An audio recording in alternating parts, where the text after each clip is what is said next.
গত বছর ৪ আগস্ট মুন্সিগঞ্জে ছাত্র জনতার আন্দোলনে গুলিতে নিহত হন নূর মোহাম্মদ ডিপজল। হত্যা মামলার এজাহারভুক্ত আসামি প্রতীত সরকারের নারী ও শিশু ট্রাইব্যুনালের পিপি অ্যাডভোকেট লাবলু মোল্লা, তার স্ত্রী আইনজীবী সেতু ইসলাম এবং শালিকা মিতু আক্তার। আসামিদের রক্ষায় আর্থিক সুবিধা নেওয়ার অভিযোগ উঠেছে স্থানীয় সমন্বয়ক বুলবুল আহমেদ রাজ সহ বেশ কয়েকজনের বিরুদ্ধে।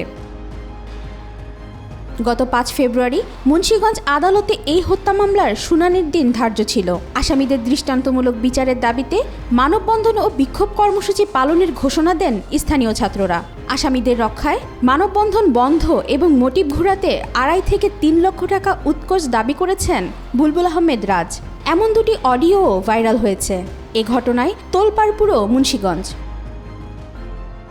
মিতু আক্তার তার বোন সেতু সেজে মামলায় জামিন পাইয়ে দেওয়া এবং কর্মসূচি প্রত্যাহারের বিষয়ে কথা বলেন কথিত সমন্বয়ক রাজের সাথে। ২.৫ থেকে ৩ লক্ষ টাকা চাইলেও সর্বশেষ ২ লক্ষ টাকা দিতে রাজি হন মিতু আক্তার। তুমি একটু স্যাক্রিফাইস করো না, ওদের বইলা যে ১.৫ লক্ষ টাকা দিবে, হিরোয়ের কাছে থাকবে, ওনাদের জামিন যেদিন হবে এরপর এদিন বিকালে আমরা টাকা দিয়ে দিব।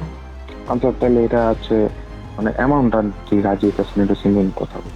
আচ্ছা তাহলে তুমি ২ কথা বলো, এরপরে বাবা আমার পক্ষে আর সম্ভব হবে না।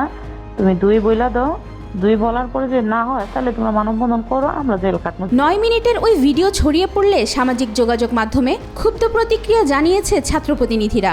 এ বিষয়ে বৈষম্য বিরোধী ছাত্র আন্দোলনের কেন্দ্রীয় কমিটির সদস্য ইব্রাহিম নীরব জানান, বৈষম্য বিরোধী ছাত্র আন্দোলনের মূল আদর্শ ন্যায় বিচার, সমতা ও শোষণমুক্ত সমাজ গঠন।